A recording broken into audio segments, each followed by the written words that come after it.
Aujourd'hui, c'est un jour très spécial. Un jour très très spécial. Pourquoi c'est un jour spécial aujourd'hui? Parce qu'aujourd'hui, on fête ce que l'on appelle le Tisha B'Av. Le Tisha B'Av. Dites avec moi Tisha B'Av. Tisha B'Av.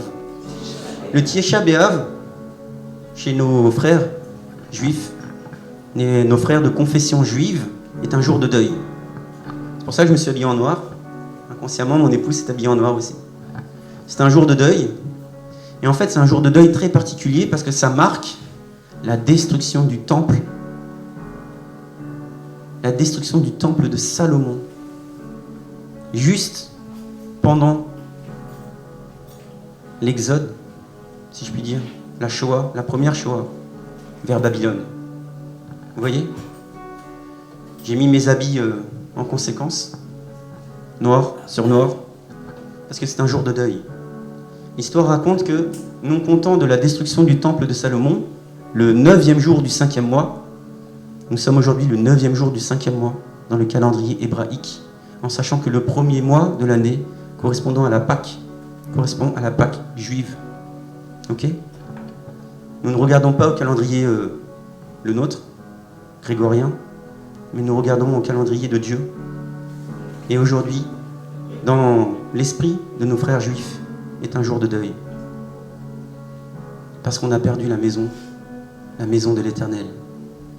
Elle a brûlé dans la main des Babyloniens. Imaginez un instant, le deuil qu'on a ressenti, qu'on soit religieux, qu'on soit sensible à Jésus-Christ, à Dieu. Imaginez le deuil qu'on a ressenti quand on a vu Notre-Dame de Paris s'effondrer dans le feu. Et Notre-Dame de Paris n'est qu'un monument, et on le sait, nous, puisque nous sommes protestants, n'est qu'un grand monument qui n'a rien en regard du temple de Salomon. Imaginez un instant, le temple de Salomon, sur le mont Moria, qui a été bâti là, par Salomon, pour ne pas dire David, et qui représente le parvis, à l'intérieur duquel il y a le lieu saint, et à l'intérieur duquel il y a le lieu très saint.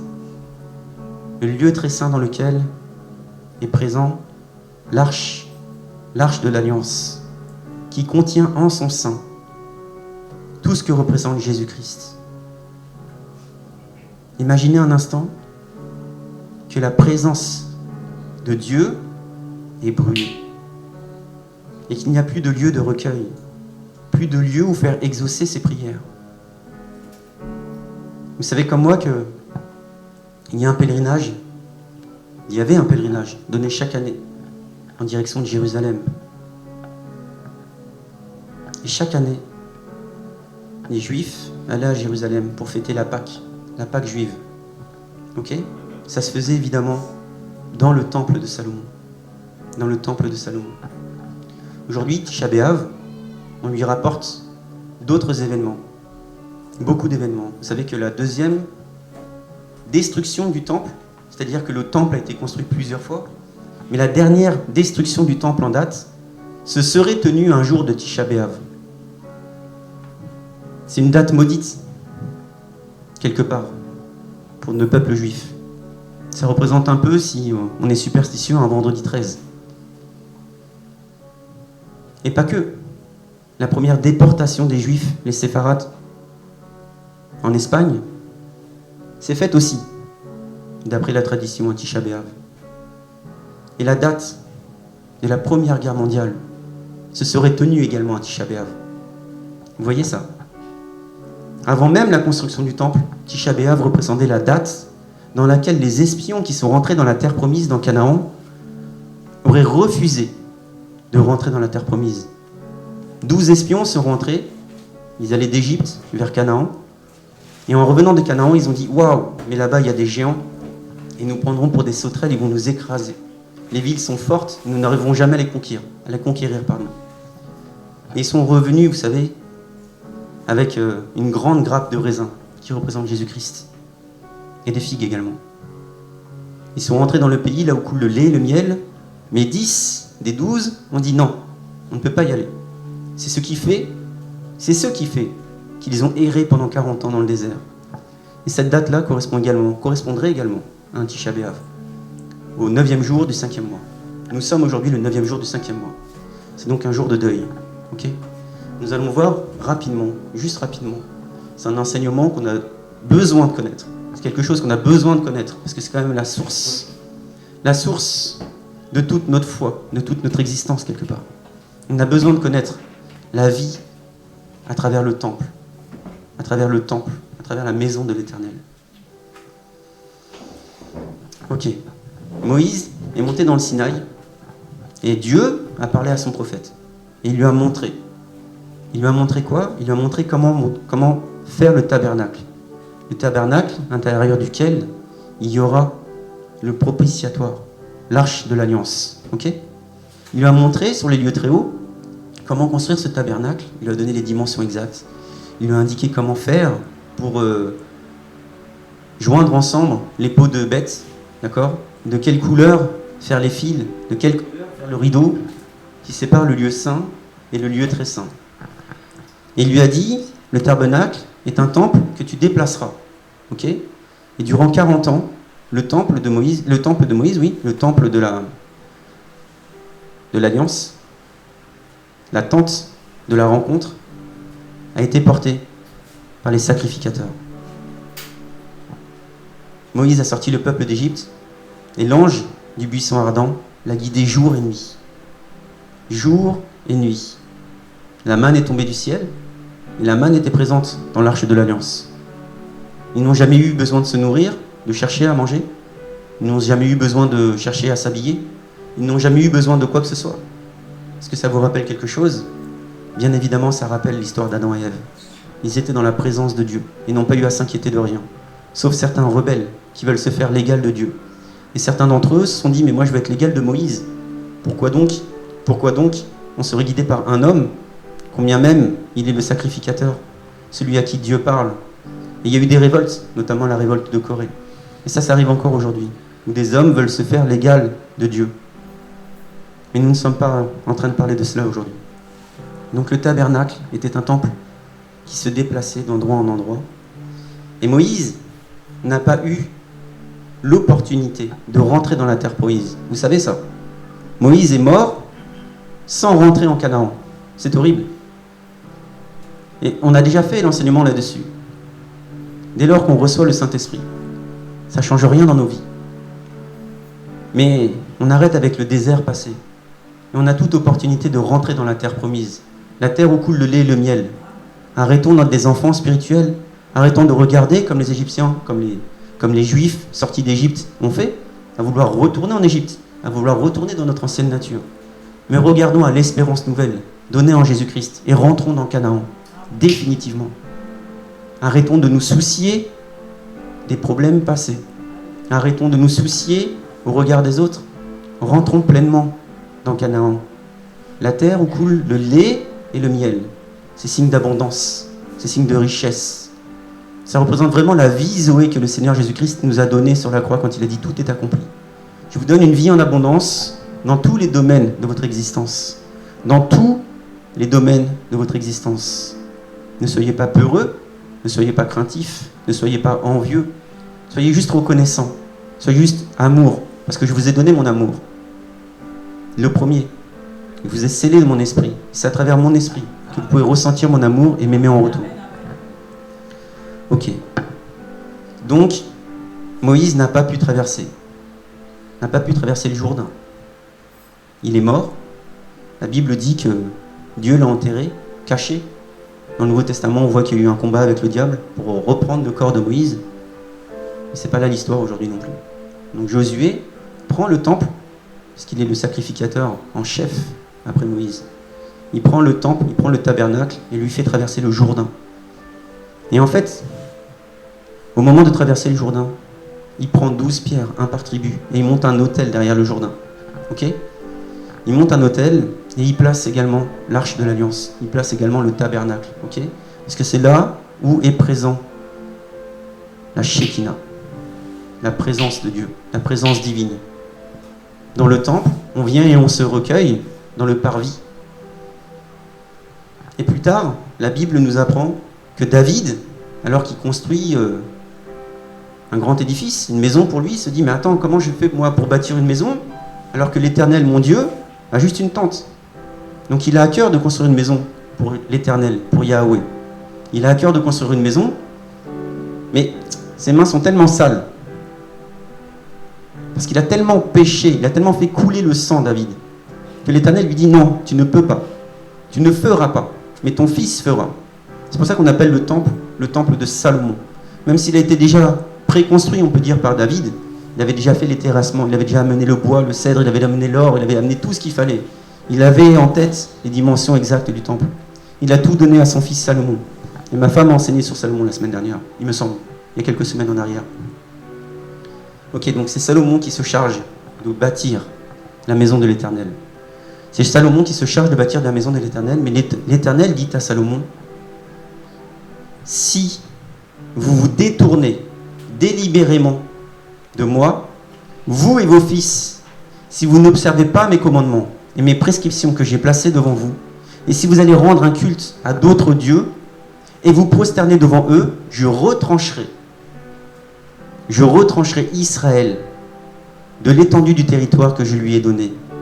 Je rejetterai loin de moi la maison que j'ai consacrée à mon nom, et Israël sera un sujet de fable et d'opprobre parmi tous les peuples. Et si haut placée qu'elle ait été cette maison, quiconque passera près d'elle sera dans l'étonnement et sifflera. On dira, mais pourquoi l'Éternel a-t-il ainsi traité ce pays et cette maison? L'Éternel est un Dieu jaloux. L'Éternel est un Dieu jaloux. On n'est pas dans le monde des bisounours. L'Éternel est jaloux de son peuple. Il a choisi son peuple. Son peuple est élu de Dieu. Okay? Il prend soin de son peuple jour et nuit. Et son peuple n'a qu'en tête de retourner en Égypte. Il n'a qu'en tête que de se plaindre. On a faim, on a soif, on en a marre, on ne veut plus marcher. Mais quand on rentre en Canaan, le peuple dit, ah non, non, non, on va se faire anéantir par des géants. C'est manquer de foi. C'est ne pas croire en l'Éternel. Et nous sommes parfois un peu comme ça. Nous ne croyons pas que l'Éternel peut guérir. Nous ne croyons pas que Jésus peut guérir. Nous ne croyons pas que Jésus peut délivrer. Et nous nous en remettons à la science de l'homme. Nous allons voir les médecins. Nous allons voir n'importe quoi sur YouTube pour essayer de sortir de nos conditions. Au lieu de croire simplement en Jésus-Christ. L'Éternel est jaloux. Et il a donné une mise en garde à Salomon. Il a dit, ok, tu bâtis ma maison. Mais si un membre de ton peuple s'en va, je réduirai à néant cette maison. Aussi haute soit-elle placée. Et la maison du temple de l'Éternel, la maison de l'Éternel, le temple de Salomon était placé sur le mont Moria. Le mont Moria a une particularité. Le mont Moria a une particularité, c'est que c'est le même endroit où Abraham a tenté de sacrifier Isaac. C'est un lieu très saint. C'est un lieu où Jésus-Christ a pris la place d'Isaac. C'est un lieu où, tout d'un coup, un agneau était là pour prendre le sacrifice à la place de l'enfant promis. Sur le même mont, Moria, a été bâti le temple de Salomon. Le premier temple est bien le temple de Salomon. Et après, on l'a vu, on en a parlé juste un petit peu avant, et ça avait été déjà annoncé par un bon nombre de prophètes dans la parole de Dieu, qui ont fait des mises en garde. Ils ont dit, attention, repentez-vous, retournez vers l'Éternel votre Dieu, plutôt que de continuer de faire des cultes vers Baal, vers Astarté, vers d'autres dieux. Notre Dieu est jaloux et nous rendra en poussière. Ça va très loin dans la parole de Dieu. Parce qu'il dit qu'en fin de compte, si tu n'es pas mort dans le cadre de la guerre, alors tu mourras, si tu n'es pas mort par l'épée, alors tu mourras par la famine. Il y a vraiment on comprend en fait à travers la parole de Dieu que l'Éternel a tourné son regard, a détourné son regard de son peuple. Et vous savez, on peut se cacher du diable, mais on ne peut pas se cacher de Dieu. On peut se cacher du diable en allant se cacher auprès de Dieu. Mais qui se cacherait de Dieu? Et comment on ferait pour comment s'y prendrait-on, pour essayer de se cacher de l'Éternel? Imaginez un instant. On peut se cacher du diable et dire, Seigneur, Seigneur, viens à mon aide. Viens à mon aide. Mais qui appellerait-on au secours pour dire, je sais pas qui, viens à mon aide parce que je veux me cacher de Dieu? Ça n'existe pas. Et quand le Seigneur détourne sa face de nos vies, c'est là que viennent les problèmes. C'est là que viennent des gros problèmes. Donc les Babyloniens sont venus, ils ont récupéré tout l'or, ils ont récupéré tout le bronze, ils ont récupéré tout ce qui faisait que le temple majestueux de Salomon était vraiment majestueux, ok, au point de le détruire par les flammes. Imaginez le deuil, vraiment, imaginez le deuil. C'est compliqué de se dire, Dieu est avec nous, mais là où était la présence de Dieu, il n'y a plus rien, plus qu'un amas de pierres. Un seul homme, Abraham, a permis d'élargir la religion monothéiste. On parle bien du Dieu d'Abraham, à tout un peuple juif. Ok ? Et l'Éternel dit que le parvis, l'endroit où était bâti le temple de Salomon, était un parvis qui était accessible à toutes les nations, déjà du temps de Salomon. Parce que c'était un lieu de prière, et que les prières seraient exaucées sur le parvis du temple de Salomon. Parce que l'Éternel Dieu écoute, il écoute les prières. C'est ce qui était dit. C'est l'alliance qui avait été donnée entre Salomon et l'Éternel Yahweh. Et effectivement, tous les ans, le rituel fait que on retourne à Jérusalem pour se faire pardonner ses péchés, évidemment, mais également pour se faire exaucer ses prières. Donc le premier temple est détruit, puis vient Jésus-Christ. C'est-à-dire qu'en fin de compte, entre Jésus-Christ et le premier temple, après la déportation qui a duré 70 ans, certains anciens ont eu, la Bible dit, l'esprit réveillé par l'Éternel. L'Éternel a réveillé l'esprit qui était en eux pour leur donner goût de se rapprocher de la loi mosaïque, la loi de Moïse. Et quand ils ont redécouvert les livres de la loi, ils ont bien vu, en fait, ils ont bien vu que le temple était désigné là, était désigné, était indiqué. Ils ont rebâti le temple. Ils se sont rappelés qu'il y avait un temple à Jérusalem, et ils ont eu très à cœur de rebâtir le temple de Jérusalem. Et en fait, ce qui s'est passé, c'est qu'ils l'ont fait à travers la loi de Moïse. Du coup, le deuxième temple était un temple dans lequel on donnait notre dîme, dans lequel on faisait nos sacrifices. Mais c'était devenu quelque chose de très légaliste, de très rigoureux.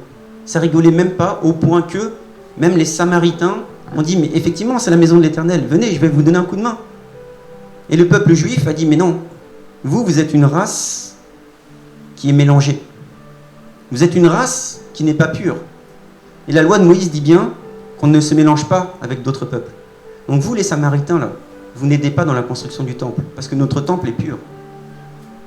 Parce qu'ils ont pris la lettre au pied de la lettre. Ils ont pris la parole de Moïse au pied de la lettre. Et au lieu de comprendre que l'Éternel, qui est un Dieu jaloux, ne permettrait pas que nos fils et nos filles aillent se mélanger dans d'autres coutumes, au point d'aller faire des cultes à d'autres dieux, ils ont pris ça au pied de la lettre. Et ils se sont dit, si tu te mélanges, alors tu es impur. Mais si tu te mélanges et que la personne qui est ta compagne, ou que ton compagnon devient juif, il n'y a aucun souci, d'après la parole de Dieu.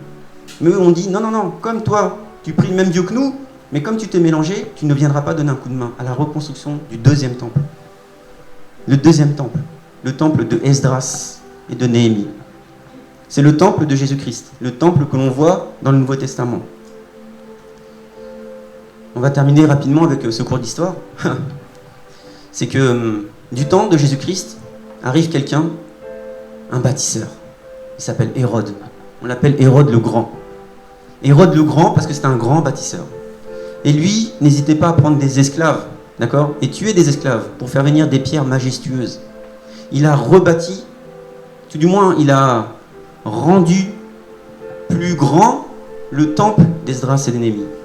Il a rendu plus grand ce qui avait été rebâti. Il a rendu vraiment majestueux. Mais en fait, il l'a rendu majestueux à travers nos yeux charnels. Il n'y avait plus la gloire de Dieu. Imaginez un instant. On est déporté à Babylone. Les Babyloniens viennent, brûlent le temple. Que croyez-vous qu'ils ont fait de l'arche? Que croyez-vous qu'ils ont fait de tout ce qui représentait la présence de Dieu? ils se le sont accaparés, ils se sont appropriés, ou ils l'ont brûlé, parce que ça représentait Dieu. Ok ? Et dans le deuxième temple, il n'y avait plus la présence de Dieu. Il y avait juste la présence de la loi. Ok ? Hérode est venu, il avait un gros complexe, puisque lui, il était romain, mais aussi juif. Donc il a voulu montrer sa grandeur en agrandissant le temple. D'accord ? Et le temple est devenu celui qu'on peut voir, tout du moins l'esplanade du temple est devenue celle qu'on peut voir, quelque chose de vraiment magnifique, quand on va en Israël. Ce second temple-là, Jésus en a parlé. D'accord ? Jésus est entré dans le temple, et en entrant dans le temple, qu'est-ce qu'il a fait ? Il a chassé les voleurs. Du moins, il a chassé ceux qui faisaient de la monnaie d'échange pour les sacrifices. Ok ? Il les a chassés avec un fouet en paille, parce que notre Jésus n'est pas un tueur. Un fouet en paille pour faire illusion. D'accord ? Mais pourquoi a-t-il chassé ceux qui vendaient des pigeons, ceux qui vendaient des bœufs ? Parce qu'en fin de compte, durant toutes ces années, malgré l'exil, malgré la construction, la déconstruction, la reconstruction et la re-reconstruction du temple, personne n'a compris encore que ce que veut l'Éternel, c'est notre cœur. L'Éternel, il ne veut pas le sacrifice. L'Éternel, il ne veut pas l'encens. Et il le dit dans la parole.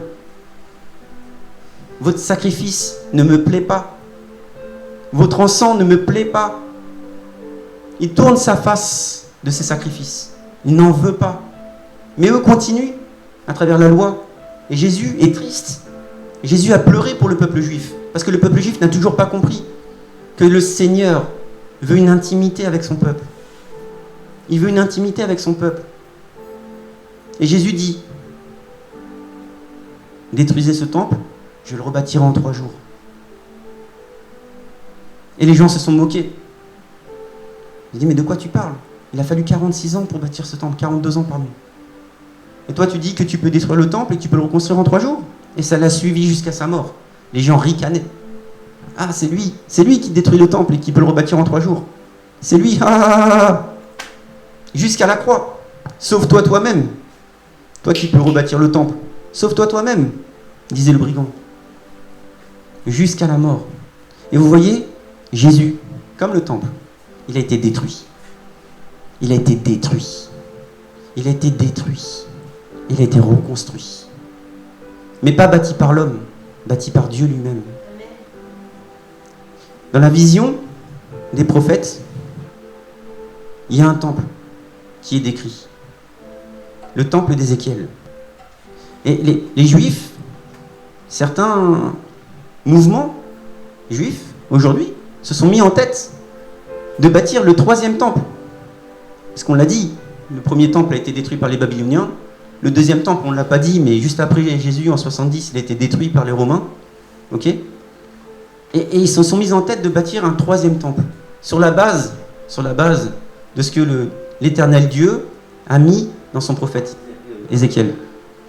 Ok. Et on le voit, avec mon épouse, on est allé en Israël. Ok. Et pour monter, en fait, quand on n'est pas arabe, parce qu'aujourd'hui, sur le temple, il y a une mosquée. Ok. Et seuls les musulmans peuvent rentrer dans le temple. Dans la mosquée, tout du moins. Mais sur l'esplanade, le seul passage pour les non-musulmans, on passe devant la représentation du 3e temple. C'est quelque chose de magnifique. Encore plus beau que le second, qui était plus beau que le premier. Ils ont vraiment à cœur de construire un 3e temple. Ils n'ont toujours pas compris d'ailleurs. Ils n'ont toujours pas compris. Ok. Où ça nous mène tout ça ? Ça nous mène que Jésus-Christ dit de nous. Et ma femme l'a dit tout à l'heure dans sa prière. C'était très inspiré de Dieu. Que la présence de Dieu n'est pas dans le temple. La présence de Dieu, elle n'est pas dans l'église. La présence de Dieu, aussi grande l'église soit-elle, c'est qu'un amas de pierres. La présence de Dieu, elle a été donnée par Jésus-Christ. Jésus-Christ a dit à ses enfants, il est préférable pour vous que je m'en aille, afin que vous receviez le Saint-Esprit.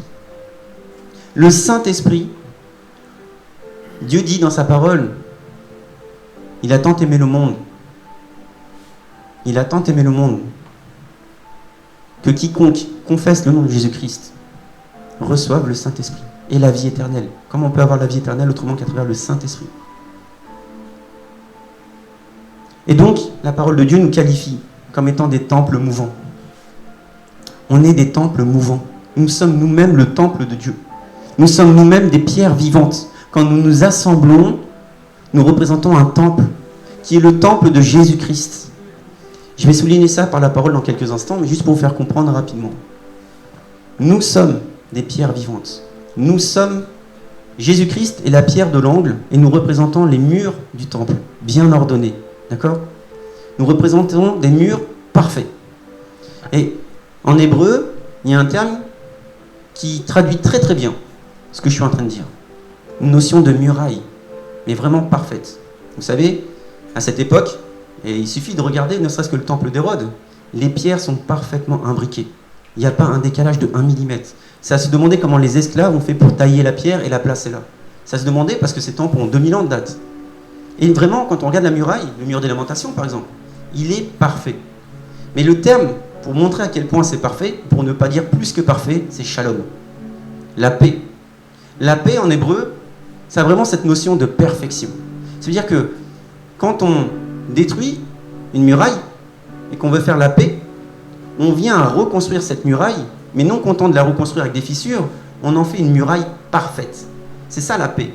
Quand on fait la paix avec quelqu'un, parce qu'on a fait quelque chose, on rebâtit à la perfection. C'était même plus beau qu'au moment où on avait pu le casser. Et c'est vraiment ce qu'on représente en Jésus-Christ. La perfection des briques imbriquées les unes les autres. Quelque chose d'étincelant, quelque chose de magnifique, quelque chose qui ne peut même pas être bâti par l'homme. Parce qu'on est le temple de Jésus-Christ. Parce qu'on est le temple du Saint-Esprit. Parce qu'on est des pierres qui s'associent les unes les autres, qui sont emboîtées les unes les autres, qui sont ancrées les unes dans les autres, qui se soutiennent les unes les autres, pour bâtir quelque chose de magnifique. C'est le temple de Dieu. C'est le temple de Dieu.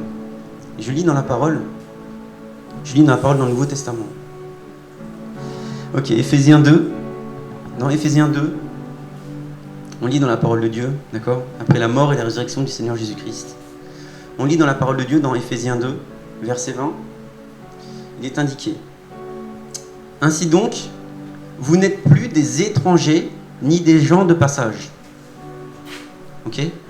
Paul s'adresse aux Éphésiens, à l'église d'Éphèse, et il leur dit, ainsi donc, vous n'êtes plus des étrangers ni des gens de passage. Parce qu'en fait, contre tous les Juifs qui rentraient dans le parvis du temple pour faire exaucer leur prière auprès de l'Éternel Yahweh, étaient de passage, puisque c'était un pèlerinage. Chaque année, ils venaient. Mais Paul dit, vous n'êtes plus des gens étrangers, ni des gens de passage. Ok ? Mais vous êtes concitoyens des saints. C'est-à-dire que les saints, indiqués par Paul, sont ceux du peuple élu, sont les Juifs. Ok ? Mais nous, qui avons été rachetés par le sang de Jésus-Christ, nous sommes co-citoyens des saints. Parce que le sang qui coule en nous est le sang de l'enfant de la promesse. Nous avons en nous le sang d'Abraham, le sang du fils d'Abraham. Nous avons en nous, véritablement, par la foi, du sang de juif. Le sang de Jésus coule en nous. C'est ce qui fait que notre corps est parfait. On a un sang parfait et on a un corps parfait en Jésus-Christ. Membre de la famille de Dieu, c'est ce que dit Paul. Vous avez été édifiés sur le fondement des apôtres et des prophètes. Ok ? Jésus-Christ lui-même étant la pierre l'angle, la pierre de l'angle, la pierre angulaire. C'est la pierre qui fait que tout le mur tient droit. Que deux murs, quand on fait la jonction de deux murs, on met une pierre d'angle entre les deux, de manière à ce que les deux murs ne s'effondrent pas. Jésus-Christ est la pierre de l'angle. Et nous sommes la construction parfaite, l'édifice parfait, bâti sur les fondements des apôtres et le fondement des prophètes. C'est ce que dit Paul.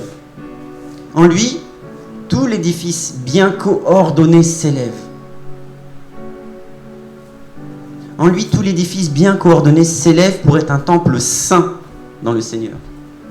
Nous sommes, nous tous, ensemble, main dans la main, le temple saint du Saint-Esprit. Nous sommes le temple saint de Jésus-Christ.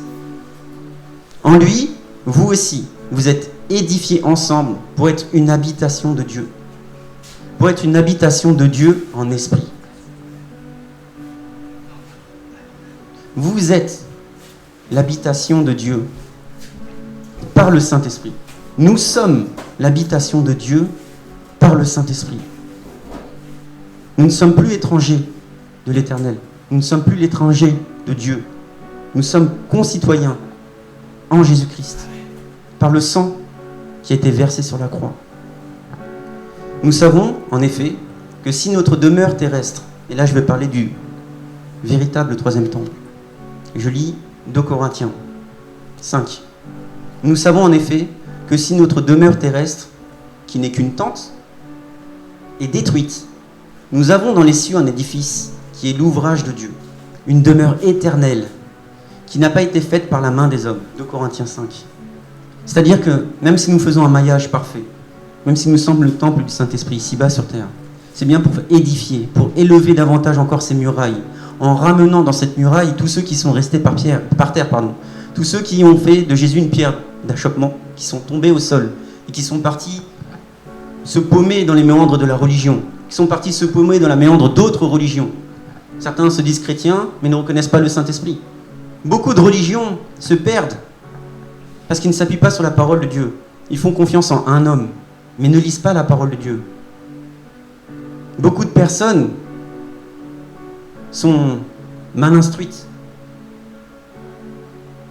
manquent de discernement, parce qu'ils n'ont pas soif, parce qu'ils n'ont pas faim de la parole de Dieu, de Jésus-Christ.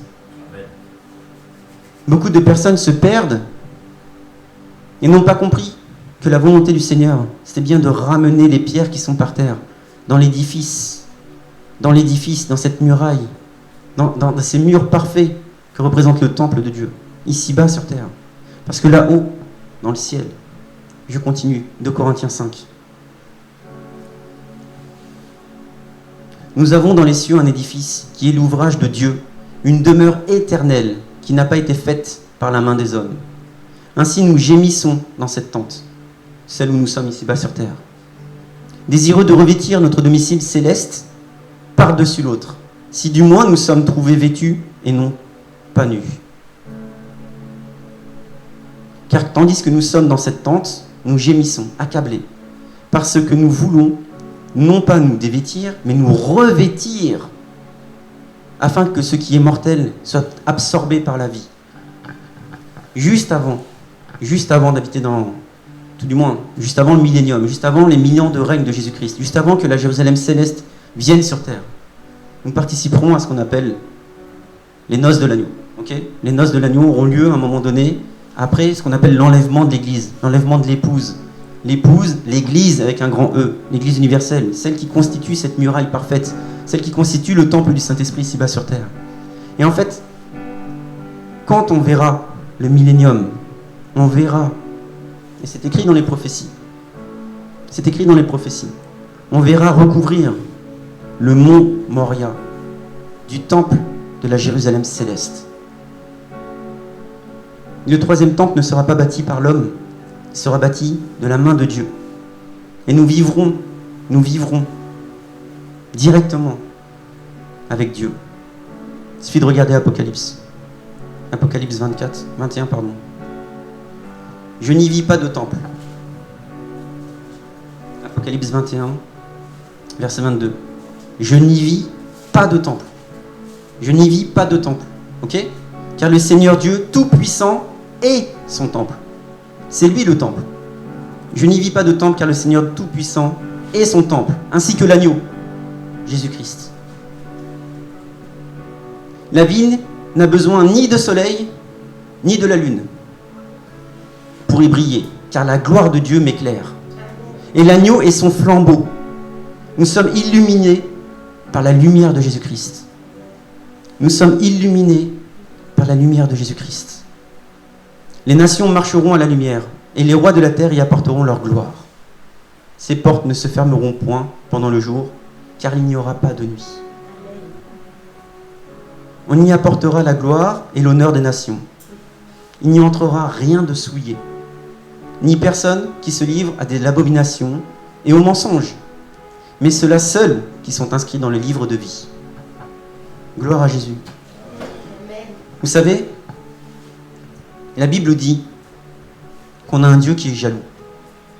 Et à combien plus forte raison n'est-il pas jaloux maintenant qu'il nous a scellés du Saint-Esprit? À combien plus forte raison Jésus ne serait pas jaloux maintenant qu'il nous a scellés de son Saint-Esprit? Il n'y a pas de petits et de gros péchés. Il n'y a pas de petits et de gros péchés. Un péché, c'est un péché. Mais il y a quand même une particularité en ce qui concerne le péché de chair. Nous sommes le temple du Saint-Esprit. Et nous avons un Dieu jaloux. Il n'y a pas de petits ni de gros péchés. Un péché est un péché. Mais nous sommes déjà pardonnés de nos péchés. Ok ? Nous ne sommes pas des pécheurs. Nous sommes des enfants de Dieu qui avons peut-être l'opportunité de pécher, mais le péché n'a plus de pouvoir sur notre vie. Mais il y a un péché qui est le péché de chair. Vous êtes le temple du Saint-Esprit. Et notre Dieu jaloux ne veut pas que notre corps, qui représente le temple du Saint-Esprit, soit souillé par le péché de chair, par l'iniquité. Ça crée des liens. Ça crée des liens. Ces liens-là, il faut les rompre dans le nom de Jésus. Ces liens-là, il faut les couper dans le nom de Jésus-Christ. Pour rompre ce lien, c'est pas compliqué. Il faut déjà rompre et pardonner. Il faut rompre et pardonner. Parce que si on ne pardonne pas ici-bas sur terre, nous resterons liés. Et on ne pourra pas être cette pierre étincelante dans la muraille. On aura du mal à être parfaitement taillé et parfaitement imbriqué avec ses frères et sœurs. On aura beaucoup de mal. Le péché de chair est vraiment quelque chose qui est souligné plusieurs fois par Jésus-Christ. Parce que nous sommes les temples du Saint-Esprit. Et qu'il faut faire très attention au temple du Saint-Esprit. La guérison est accessible, la délivrance est accessible, la vision est accessible, dès lors qu'on se laisse suffisamment aller pour être transformé de l'intérieur vers l'extérieur. Quand on accepte le Seigneur, ça ne se voit pas physiquement, on s'en rend pas compte. J'ai dit j'accepte le Seigneur Jésus-Christ, ça n'a rien transformé dans ma vie. J'ai toujours le sale caractère, j'ai toujours les mauvaises habitudes, j'ai toujours peur le soir. En plus, on m'en a mis plein la tête, il y a des gens qui vomissent dans mon église, du coup j'ai encore plus peur qu'avant. Ça change rien. Mais si on laisse suffisamment aller, si on lâche suffisamment prise, si on ouvre notre cœur à la présence du Saint-Esprit, si on accepte le Seigneur de tout notre cœur, alors à ce moment-là, il y aura une transformation qui viendra de l'intérieur vers l'extérieur. Quelque chose qui fait qu'on ne regardera plus avec nos yeux, quelque chose qui fait qu'on n'entendra plus avec nos oreilles, quelque chose qui fait qu'on ne comprendra plus avec notre intelligence. Mais le Saint-Esprit nous révélera toutes choses. Le Saint-Esprit nous révélera toutes choses. Et nous ne serons plus inquiets de rien. Le Seigneur, plusieurs fois, insiste dans sa parole, il ne craint pas, sois sans crainte. Et nous continuons d'être des pierres qui ont peur, alors qu'on est dans un magnifique bâtiment. Nous représentons un bâtiment magnifique. Et on a peur. Je ne comprends pas. Tout du moins, je comprends. C'est-à-dire qu'on n'a pas pleinement compris ce qu'était la grâce du Seigneur Jésus-Christ. Il a fait de nous ces temples. Il a fait de nous des temples mouvants, dans le but d'apporter la présence de Dieu. Parce que la présence de Dieu, la Shekinah, était présente dans le temple. Quand Jésus-Christ est mort à la croix, il est écrit qu'il y a eu un tremblement de terre et que le voile du temple s'est déchiré, séparant le lieu saint du lieu très saint. Le lieu très saint est accessible à chacun d'entre nous, dès lors qu'on ouvre suffisamment grand son cœur pour pouvoir accepter le Seigneur et recevoir pleinement la puissance du Saint-Esprit. La puissance du Saint-Esprit. Et la délivrance se ferait sans bruit, sans heurts, sans impactation, sans prière. Dès lors qu'on comprend qui on est en Jésus-Christ, dès lors qu'on comprend notre identité en Christ, dès lors qu'on comprend qu'on est cette merveilleuse muraille, on n'a pas à s'inquiéter. Les mauvais esprits ne peuvent rien contre nous. La maladie ne peut rien contre nous. La peur, le doute, le manque ne peut rien contre nous. Nous sommes les membres les uns des autres en Jésus-Christ. Il est la tête, nous sommes son corps. Nous avons une mission bien précise, c'est de porter du fruit. C'est de ramener davantage de briques sur ce mur, l'élever davantage. Nous avons des fondements puissants, celles des apôtres et celles des prophètes. Nous sommes droits. Nous sommes ancrés dans quelque chose de très solide. Ne laissons pas nos faux raisonnements nous faire vaciller. Ne laissons pas nos faux raisonnements nous faire tomber de ce mur étincelant. Restons dans le mur. Restons dans ce fabuleux mur qui représente le temple de Jésus-Christ.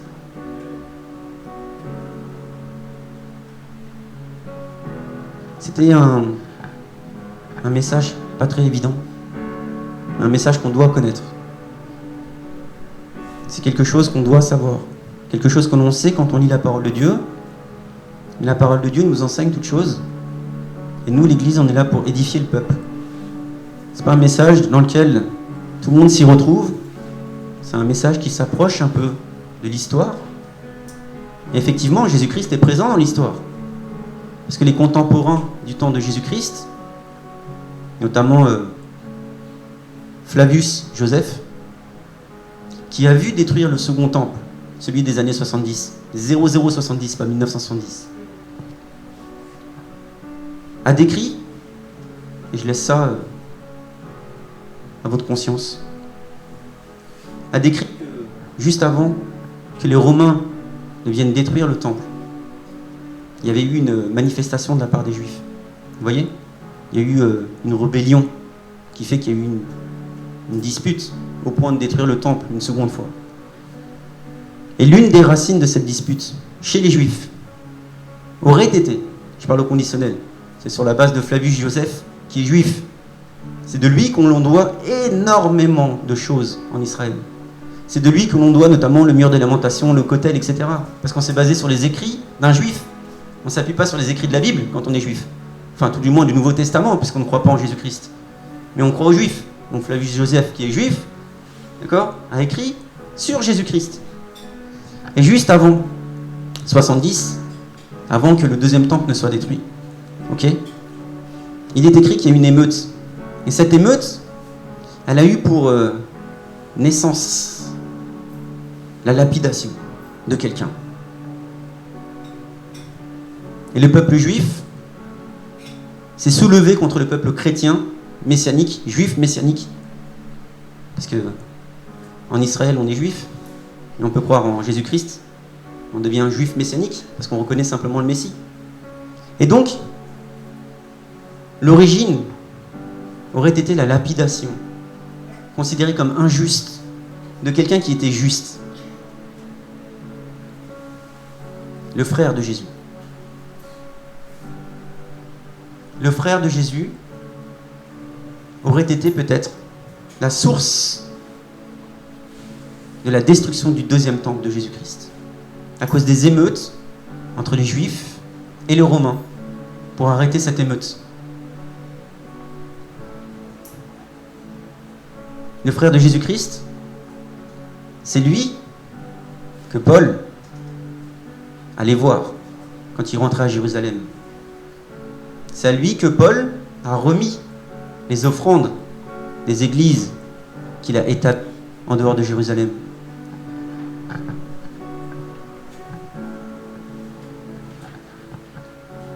Tout ça pour vous dire que on connaît Étienne, nous dans la parole de Dieu. On s'est arrêté à la moitié du 1er siècle après la parole de Dieu. Mais les écrits historiques, les faits réels, les faits marqués dans l'histoire, les faits que suivent, aujourd'hui on appelle ça la Talmud, la transmission orale de la loi juive, montrent que Jésus-Christ eût existé et que son frère serait peut-être à l'origine de la destruction du deuxième temple. Parce qu'on le voit, le temple n'était pas le lieu d'habitation du Saint-Esprit. Parce que nous sommes des temples mouvants. Mais pour autant, l'expansion du christianisme a causé beaucoup de dégâts.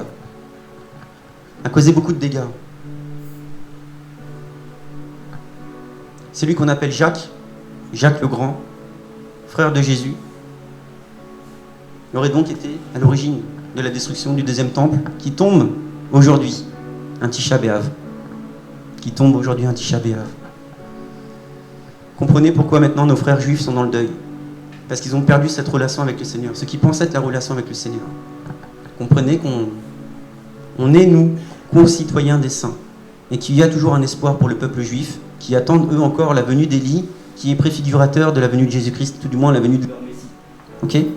Comprenez bien que la différence entre une religion et une relation avec le Seigneur, ça ne passe pas par le temple, ça ne passe pas par le parvis, ça ne passe pas par la Shekinah, ça ne passe pas par leur sang, ça ne passe pas par le sacrifice, mais ça passe bien par la présence du Saint-Esprit. Et nous avons tous en nous 100% de la présence du Saint-Esprit. Nous avons tous en nous 100% de la présence du Saint-Esprit. Et quand nous recevons la guérison, nous obtenons 100% de la guérison. Et quand nous obtenons la délivrance, nous obtenons 100% de la délivrance. Nous sommes bénis en Jésus-Christ. Nous sommes dans le repos du Seigneur. Nous sommes présents dans le Seigneur. Il est en nous et nous sommes en lui. Nous sommes ces pierres vivantes. Il est la pierre angulaire du temple du Saint-Esprit. Merci Seigneur parce que tu permets à tes enfants de prendre pleinement conscience de leur identité en Jésus-Christ. Merci Seigneur Jésus-Christ parce que ces paroles font écho dans leur conscience. Merci Seigneur Jésus-Christ parce que tu apportes la révélation. Merci Seigneur Jésus-Christ parce que nous ne nous intéressons plus aux choses de ce monde avec nos yeux naturels, avec nos oreilles naturelles, mais nous nous intéressons aux choses d'en haut, les choses spirituelles. Nous sommes assis dans les lieux célestes, dans les lieux élevés en Jésus-Christ. Et merci Seigneur parce que quand je ferme mes yeux, je vois ta Jérusalem céleste. Merci Seigneur parce que tu as dit que il y avait beaucoup de chambres dans la maison de ton Père. Et merci Seigneur parce que je suis présent, Papa, dans la maison de ton Père. Merci Seigneur parce que j'ai à cœur de te servir. Merci Seigneur parce que je dis et je proclame à voix haute que moi et ma maison, nous servons l'Éternel. Amen. Merci Seigneur parce que je suis moi-même la maison de l'Éternel. Et merci Seigneur parce que tu fais de moi la maison de l'Éternel. Et combien même je n'ai pas encore d'enfant, j'ai à cœur de dire que moi et ma maison, nous servons l'Éternel. Moi et ma maison, nous servons l'Éternel. Nous servons l'Éternel de tout notre cœur. Merci Seigneur parce que tu m'utilises. Merci Seigneur parce que tu utilises ma sœur. Merci Seigneur parce que tu utilises mon frère. Merci Seigneur parce que tu nous utilises, Papa, comme des canaux puissants entre tes mains. Merci Seigneur parce que tu nous donnes de partager, Papa, ta bonne nouvelle. Merci Seigneur parce que tu nous donnes d'être des sources de bénédiction pour notre prochain. Merci Seigneur parce que ce qui nous joint, Papa, nous sommes les pierres vivantes. Ce qui nous joint les uns les autres, c'est ton esprit, Papa. Merci Seigneur parce que nous sommes scellés de ton esprit. Merci Seigneur parce que nous sommes recouverts, Papa, de la peinture du sang de Jésus-Christ. Merci Seigneur parce que notre cœur, Papa. Merci Seigneur parce que notre corps est immaculé. Merci Seigneur parce que nous n'avons pas à attendre l'incorruptibilité pour prendre soin de notre corps. Merci Seigneur parce que nous prenons soin de ton temple, de toute notre force, de toute notre âme, Papa. Nous prenons soin, Papa, de ce que tu as mis en nous, le Saint-Esprit. Nous prions le Saint-Esprit, que tu te révèles davantage à nous, que tu prennes plus de place, Papa, en nous. Merci Saint-Esprit, parce que tu me fais grandir, tu me fais croître, tu me fais me rapprocher de Jésus-Christ. Merci Seigneur Jésus-Christ, parce que je comprends pleinement quel est mon rôle, Papa, dans ce plan parfait, dans ce plan merveilleux, que tu as prévu pour moi. Merci Seigneur pour ce moment de partage. Merci Seigneur pour ce moment d'enseignement. À toi soit toute la gloire, Papa, dans le nom de Jésus. Amen, amen.